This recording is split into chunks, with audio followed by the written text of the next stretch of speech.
I was thinking about this a lot over the weekend, and I was thinking about Jesus. I think we let men in our culture get away with a lot. And I was trying to think about like a theology of, is it sin for us to just kind of let men stay stuck and just kind of half-assed? And I think about all the scriptures where Jesus challenged his disciples and then, clearly called out lukewarm Christians, and it was Revelation 3, I believe. There's not a world where it's okay for you to be 1 foot in, 1 foot out and be mailing it in with your family and your faith and your marriage. Can you imagine what God has in store for you? Like, holy mackerel, like, man, bring it on, man. Bring it on.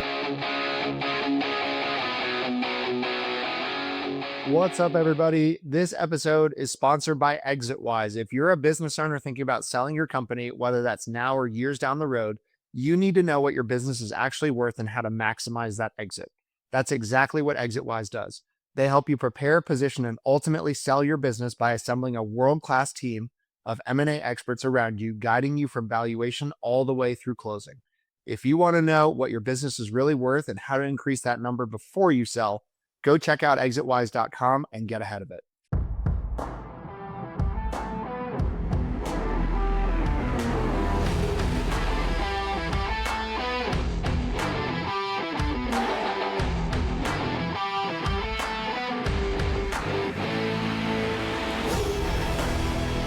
Hey, everybody, welcome back to another, to the same episode of the Big Hitters Podcast with Craig Mortz.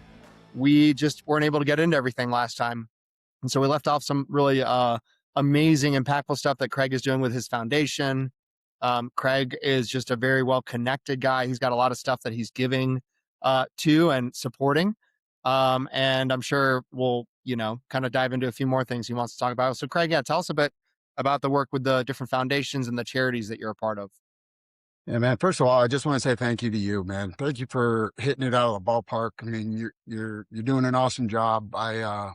Doing anything I can do to help you with what you got going on. I just think that what you have happening, there's a lot of people that need to hear what you got going on. So hats off to you. I'm humbled to be in your presence and on your show. So that's first and foremost. Philanthropy's always been a big part of my heart. And I've started 7 nonprofits, as well as, all the businesses, for-profit businesses and things of that nature. And 2 of them have been national nonprofits. When I started in 2000, I had hunted all over the world with a bow and arrow. I'd been on every continent except Antarctica. I spent 21 days at the North Pole. And in 2000, there was a certain wish organization that will just leave nameless that decided that taking kids on hunting trips was politically incorrect. And so they quit granting hunting and fishing wishes. And at the time, I was an avid hunter. I mean, I loved it. I loved just being dropped off in the middle of nowhere with my bow and arrow and just surviving and going after the game or quarry that I was looking for and doing it all with a bow and arrow. Everything from Arctic muskox to giraffes in Africa and everything in between. My best friend played for the Detroit Lions, and he was a professional football player in 2000. Well, he was drafted in 94, from 94 to 04. And so I thought to myself, like, man, that is such a shame that these young adults, children, that have been diagnosed with a terminal illness that reach out to this witch organization are told, hey, we'll send you on a shopping spree to Cabela's instead, but we don't want to send you on a hunting trip or a fishing trip. So I partnered with Safari Club International at the beginning, and I started taking kids from the ages of 10 to 25 that had been diagnosed with a terminal illness or a life-threatening illness or accident challenge. On these wish trips, and I would take them to whitetail deer ranches, and we'd get clothes donated and taxidermy donated and all that. Well, when Tony retired in 04, him and I went over to New Zealand with our bows, and we were sitting on the top of Mount Cook, and we said, dude, like, let's just do this. Let's just dive in. Let's just make a foundation out of it. So we made a foundation. And to this day, we take 30 to 40 kids, 10 to 25 years old. We partner them with the National Football League. We take, we've done camps in Miami with the Dolphins. We do camps in PA with the Steelers. We do camps in Detroit with the Lions, obviously.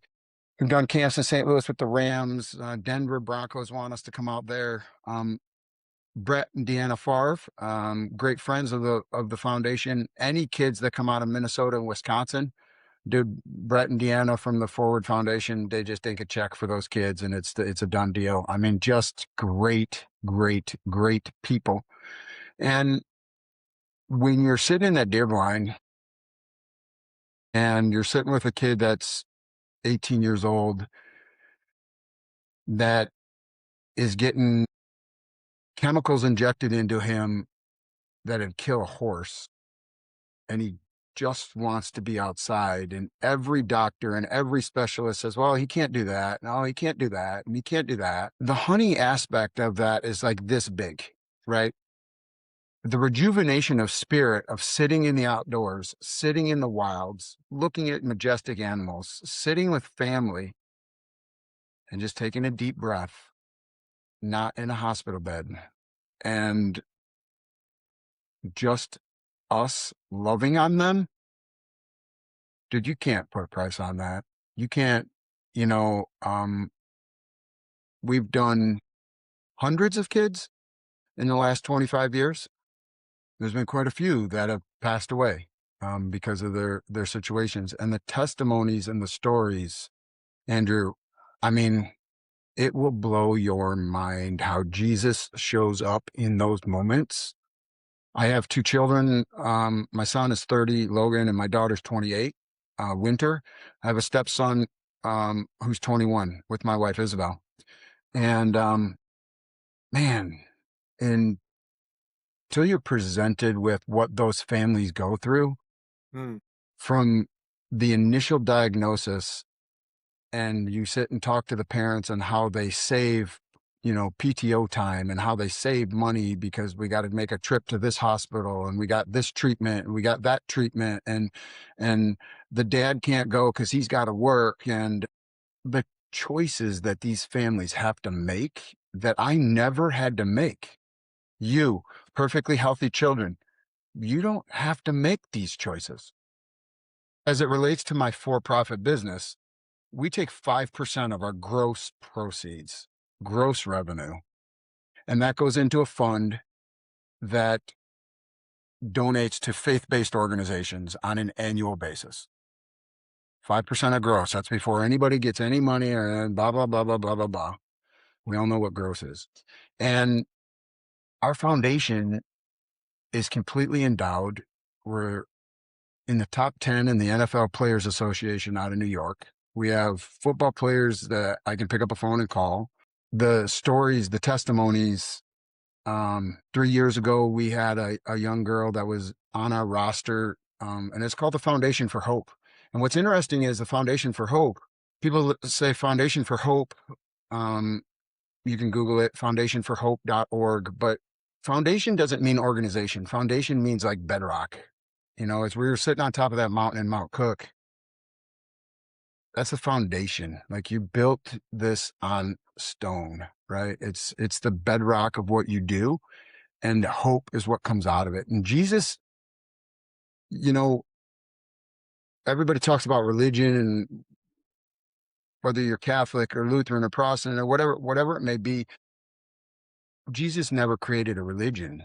Jesus walked this earth to show us what love and hope look like, right? And that's basically what we do with these kids. There's really no disability that can't be overcome. I was going to tell you, 3 years ago, we had a young lady that was 16 and she had signed up, and our hunts are typically September, October, November in those areas. And the mom called in June and she said, she has 3 to 5 weeks to live. And I said, does she have a favorite player? And she said, Tom Brady. So I made a call to the Players Association, and Tom was down in Tampa Bay, and they know us. Made the call. 2 hours later, I get a blocked phone call. Hey, man, what you got going on? I said, I got a little 16-year-old girl, and she's got less than 60 days to live. He's like, how can I help? I said, dude, anything you can do would be awesome. He said, I'm sending up my jersey for today. It's a practice jersey. I'm signing it. I'll take pictures. It'll be FedExed. You'll have it in 2 days. 2 days later, it was there.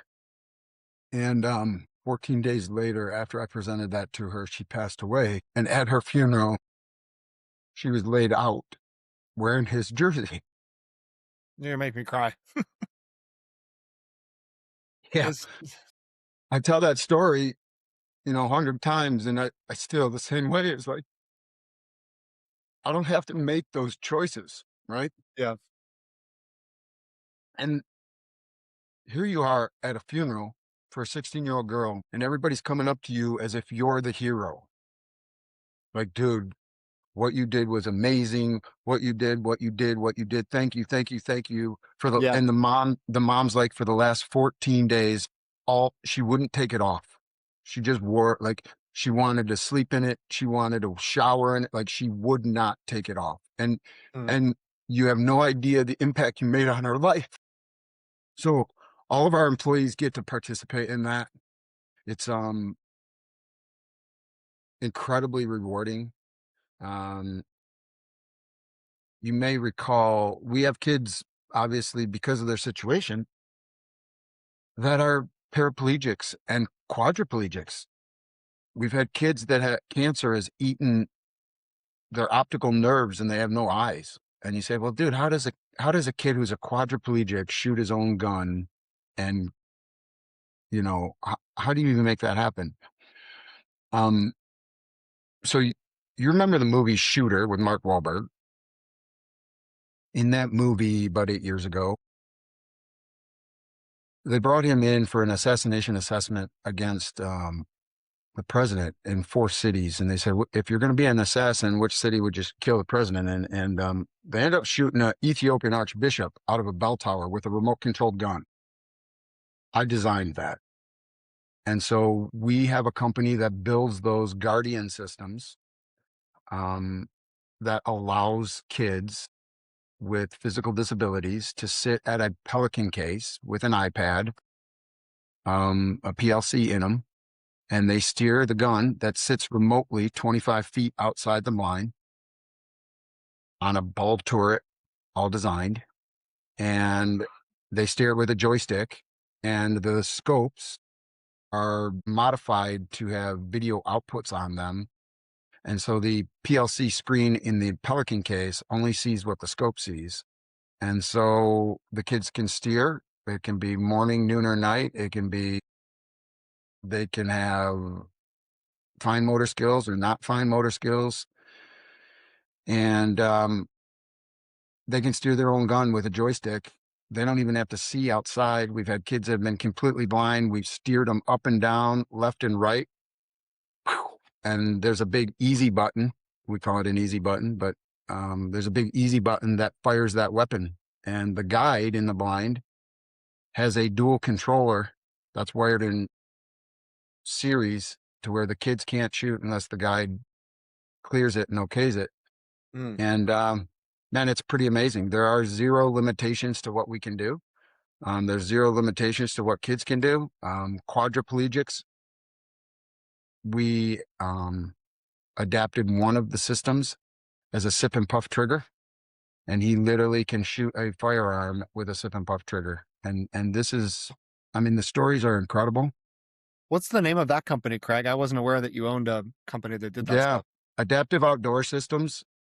But yeah, if you can see the videos on YouTube and things of that nature. I can send you some links, but it's pretty amazing. We have a kid, Carter Avink, that went about 4 years ago, and he had cancer that was between the left lobe and the right front lobe, and they were going to do a full craniotomy, cut his skull plate off, and take the top of his head off to go after the cancer on through his nose. And when they did, they affected his eyesight, and then affected his hearing, and affected his equilibrium.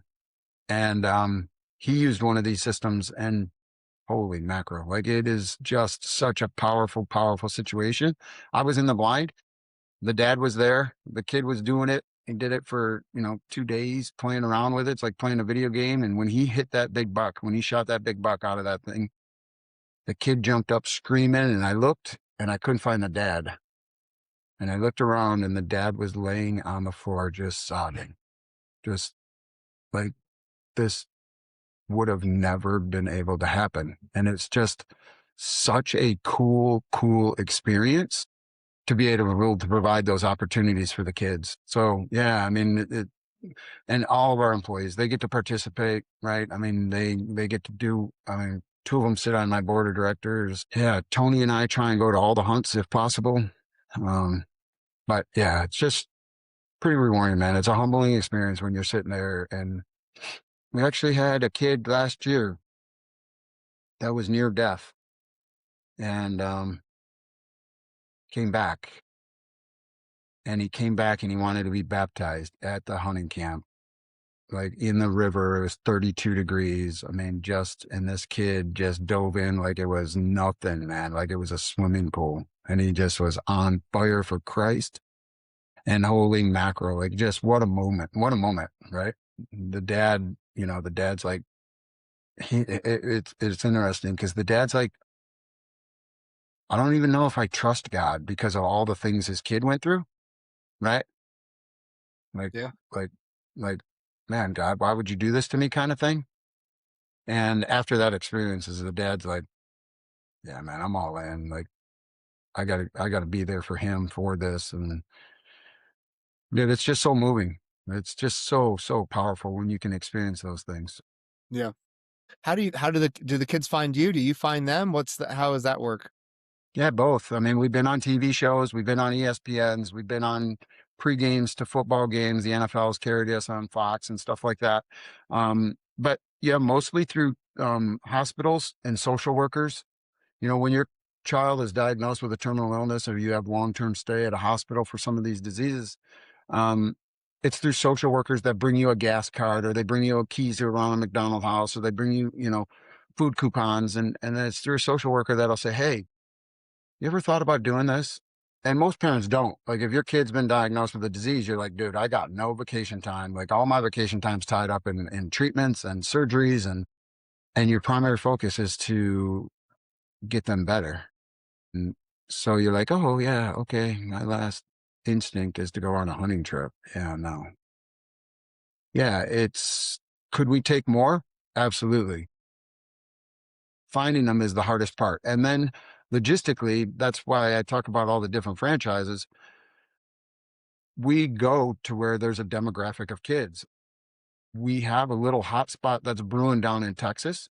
And so we're going to engage the Texans next year and probably take a camp down to the Texans because we got 3, 4, 5 applications that are popping up out of Texas. And to fly them all the way into Michigan to do a hunting trip or something like that just is cost prohibitive. We have 0 paid staff. So 100% of all dollars goes towards these kids programs. Nobody, not one person on my board takes a dime.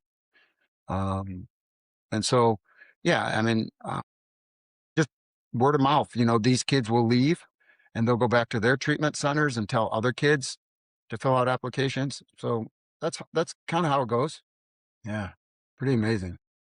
And I'm just listening in amazement. And the thought in the back of my head is like, I don't even know. You take me on a hunt and I'm like the most worthless guy there. Like, when I've gone like shooting at bachelor parties, you got to remind me to like have the safety on and point the gun down, So I'm just like, what a cool activity to be invited into. And what a But, great way to earn and like that's the thing is camaraderie and like, trust. yeah, Yeah. yeah, the hunting aspect is like this much, right? So when you Yeah. say like whenever I've gone shooting, right, dude, but here's the thing, like how hard is it to love on somebody? How Yeah. hard is it to serve somebody? Yeah. Hey, listen, I'll go get your meal. Just sit tight. I'll be right back. Right. Like Yeah. how hard I tell the story 10 years ago. We had a kid that was paraplegic, probably would be categorized as quadriplegic, very limited upper extremities. Really, really difficult situation. wheelchair bound, motorized wheelchair, cognitive level of a 14-year-old. He was about 19 years old. And I remember walking by him, and he had, dude, we all know this. Like in school, we had kids in school, right? That you wouldn't help, you wouldn't go by. And I remember walking by him, and he had food on his chest and drool running down his mouth. And dude, I picked him up out of his wheelchair and rolled around on the ground with this kid, like wrestling. And he is friggin' screaming his head off, right? Laughing, screaming his head off, right? He couldn't talk, but he could make noise. And this went on for 3-4 minutes, and I'm just rolling around with him, having a ball, right? And I look up, and the mom has this look on her face like, oh my God. And she's crying. And I was like, uh, dude, I think I might have just screwed this up, right? Like, I didn't even ask. I just grabbed him out of his chair walking by. And so I pick him up, I put him in his chair, and I'm like, hey, I'm sorry. I'm really, really sorry if I did something I wasn't supposed to do. And she looked at me and she said, no. She said, I want you to know that no one in his life does that with him. Mm, And I thought to myself, dude, that's still a 19-year-old kid that just wants to be a kid. yeah. And he's stuck in that chair at 24/7 unless someone's lifting him into a shower or lifting him out of bed or no one's wrestling with him, no one's playing with, no one's like, and for the next 3 days, that kid would not leave me alone, like by my side, just wanted to play, wanted to like, and it's stuff like that, man. If we can just show a different side of like, just because they're sitting there doesn't mean deep down inside, there's a 12-year-old kid that wants to wrestle, Yeah. right? Yep. And it's just really moving, right? That to be able to experience those things.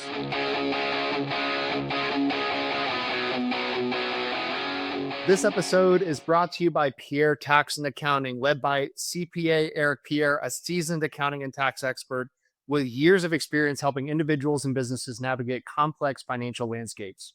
Whether you need personal tax planning, business tax strategy, bookkeeping, or financial planning support, Eric and his team are committed to helping you protect and grow your financial future with clarity and confidence. To get expert guidance you can trust, check out Pierre Tax and Accounting at pierreaccounting.com. This episode is brought to you by my friend Silas Lagoy over at ForgeMark Wealth. If you're a high-income business owner or professional and feel like you're getting crushed by taxes, you're not alone. And more importantly, you're not stuck. ForgeMark Wealth specializes in advanced legal tax strategies and wealth planning designed to help you keep more of what you make, grow it efficiently, and actually build long-term freedom, not just income. If you're making serious money but don't have a real strategy behind it yet, I highly recommend connecting with Silas and his team. Craig, one of the things I'm thinking as you're talking, like you're getting to do a lot of cool like charity work and stuff. Does it take up like brain space for you every day? Do you just show up to the office and just like love on people? Are you like actively trying to like, because as a business owner, I'm in growth mode. So like every day feels like I'm at war, you know? Yeah. And I'm like, what is it like for you? Does it feel like that at all? Or is now you're just kind of like, man, I'm just going to grow God's kingdom and give resources away? You know, it's interesting. The business is in full growth mode. There's no question about it. I've surrounded myself with an incredible team, and I feel very fortunate that when my son is in the business,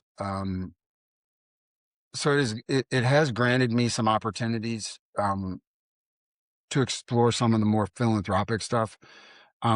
I told you on the first series is that, I went to the refinery a year or so ago because I felt stuck professionally and personally, right? Like here's all these good things you hear about, and then I'm like, I'm stuck professionally and personally. Coming off a knee replacement surgery, total knee replacement surgery, and the fear of being not as athletic as I was prior to surgery. Um, and so what's interesting is that what Rise Up Kings showed me was that I can do both. and the importance of growth in his kingdom.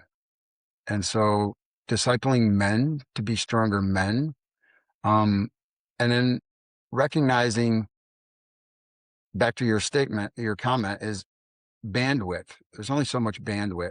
And so where am I positioned to make the most impact? As a leader, as a visionary, as someone like that? Or am I better answering the phone? Or am I better being a truck driver? Or am I better? And, the 2-day CEO thing that Skylar does is awesome. What's that old saying? If you can hire somebody for $40 an hour and you could go do something else that is more visionary, then why don't you? Right? It's a matter of working on your business or working in your business.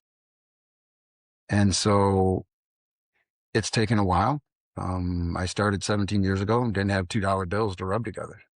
So humbly, I'm well aware of where those roots are, where that background is. And I'm also aware of the struggles that we all go through, because I didn't get here by myself. I didn't get here as this great epiphany. I didn't get here with this silver spoon. I got here through hard work and managing that. And so,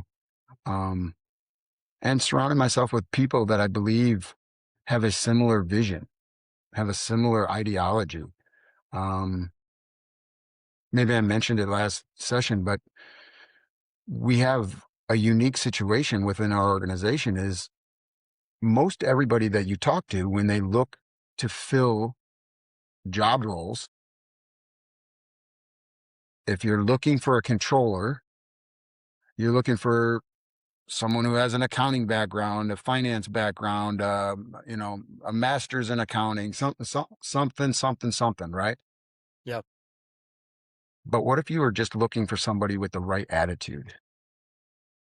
And so we have a unique position as a mechanical contractor with plumbers, pipe fitters, HVAC guys, is I'm surrounded by a team of people that are plumbers, pipe fitters, ex-plumbers, pipe fitters, HVAC guys. I can teach you to be a plumber. I can't teach you to show up on time. I can't teach you to be clean. I can't teach you to love your family. I can't teach you to continue to get education. I can't teach you to be, I can't teach you those things. So we have a unique situation here where we hire for attitude, not aptitude.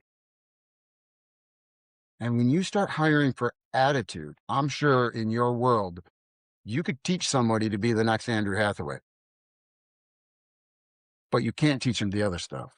And so if you hired for attitude, if you hired a go-getter, if you hired a type A personality, if you hired someone that's a gunslinger in your world, like, dude, I can teach you how to do it my way, but I can't hire you to hire my way. There's no amount of money you throw at somebody that they're going to do it your way. So we have a unique scenario to hire for attitude, not aptitude. Yeah. Yeah. And it's pretty awesome.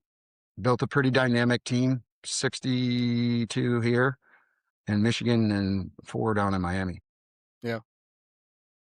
Craig, is there anything that we haven't talked about? Because you got a lot, man. Is there anything we haven't talked about that gets you fired up between our two sessions? What gets me fired up, Andrew, literally what gets me fired up is building better humans. That's our mantra. That's our mission statement. It dovetails with our core values. Everybody says, what do you do for a living? I build better humans. Well, how do you do that? Well, we do it with mechanical stuff, right? We do it with pipe fitting, plumbing, and HVAC stuff. We have our own apprentice program. We have our own Bible study. I came back from Ruck and we started a Bible study every Thursday at 5:30 in the morning. Over 40 people join in. And this is coming from a guy that to this day, on Wednesday nights, my wife will tell you, dude, I am a mess because I just pray to God, don't ever let this be about Craig. Let this be about the Holy Spirit and what the Holy Spirit has done with Craig. And that messaging, branding keeps me up all night long, petrified how I'm going to do this on Thursday morning at 5:30. and we have people joining. They hear about it. I was at Forge and I was telling people about a Bible study, and like 4 or 5 guys are like, dude, I want in on it. And they're joining from Texas. It's 4:30 in the morning in Texas, Central Time. And, we're going through, the Man Arise, sitting right here on my desk, right? And if you've ever read that book, yeah, it's no joke, right? It's going to punch you right in the mouth. I had a 70-year-old guy last Thursday as we're going through that book, over 40 people, 2 dozen on teams and 2 dozen in our shop, or a dozen and a half, and maybe 2 dozen in our shop. But anyway, 70-year-old guy get on there out of New York, raises his hand, go to him. Hey, Greg, what's going on? 5:30 in the morning on a Thursday. And he said, hey, I just want to tell you, like, I am so grateful for this group. He said, I jumped in as a recommendation from so-and-so. And he said, I've been in men's groups. I've been in Bible studies. I've been in life groups. I've been involved in my church for 40 some years. He said, I have never, ever, ever been in a group of men that talk about pornography at 5:30 in the morning. And he said, it's one chapter of the book, and you have taken it into 3 straight weeks. I said, yeah, we're going to park on it until we get comfortable enough that men can talk about it and be free from it, or at least hold each other accountable, because it's a relationship killer, speaking from a guy with experience. Yeah. And he's like, I've never heard anybody be so raw. And I was like, Yeah. dude, real men do hard things, right? Yeah. So that's That is- kind of that's the emboldening part of what Rise Up Kings has done for me. And we've sent, I think this guy going in March is going to be our 7th employee to that thing. So we're fired up about it. Not only building men for the kingdom, but these guys are coming back and they're building better humans for the organization. It's making my job easy. I love it, man. And here I was on my fast track to be a pastor in seminary, and missing potentially the opportunity to expand and grow God's kingdom in the marketplace, which is, I think, where the next big movement of God is happening. And I think this is proving it, Well, the thing is so many people are searching for it, right? And that's why I said, like, I'm so proud of what you're doing, and your podcast is like, the problem is that we spend an entire lifetime building up this armor, right? Building up this shield, this thing that's supposed to be all polished, and everybody says, man, Craig, look at all the good stuff you're doing. Yeah. Prior to Rise Up Kings a year ago, you probably didn't want to hang out with me because of the darkness, because of the things, right? And we're all those people, right? We I failed in my first marriage due to the sins of the flesh, right? Mm-hmm. When you can be honest and open about that, and when you can be wholly known about that, and be like, dude, I'm going to tell you how it is. I'm going to tell you my experience with it. And when you recognize that there's no one that you interact with that's not broken, and there's no one that you interact with that can say anything, because my sins, they've already been forgiven and nailed to the cross. So there's nothing anybody can say to me. What are you gonna you're gonna call me a name? You don't want to hang out with me? Oh, okay. We just make that decision's easy, right? So that's the cool part, man. I'm just encouraged to build better humans, and things like what you're doing, and things like what we're doing, and things that Rise Up Kings are doing. Like, I'm going to continue to promote them. I'm going to continue to do them, because I think that bold men need to be bolder, because we've been watered down. We've been diluted, and people are afraid to say the hard stuff, right?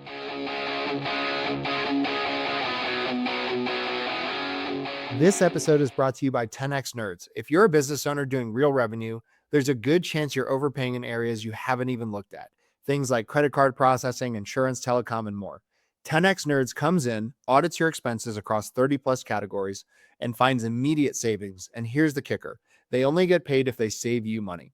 It's a complete no brainer. If you want to keep more of what you make, go check them out at 10xnerds.com.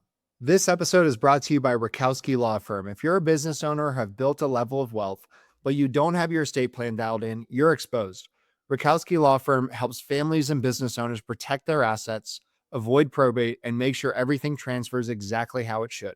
This isn't just paperwork, it's a real strategy to protect your legacy. If you haven't looked at your plan in a while or don't have one, go to rakowskilawfirm.com. That's good. I was thinking about this a lot over the weekend, and I was thinking about Jesus, how I think we let men in our culture get away with a lot. And I was trying to think about like a theology of, is it sin for us to just kind of let men stay stuck, and just kind of half-assed? And I think about all the scriptures where Jesus challenged his disciples and then, clearly called out lukewarm Christians, and it was Revelation 3, I believe. And so there's not a world where it's okay for you to be 1 foot in, 1 foot out and be mailing it in with your family and your faith and your marriage. And so, man, I love the passion. I love what you're doing. I'm thankful for you. And I'm thankful for the community where I have guys like you I can look up to.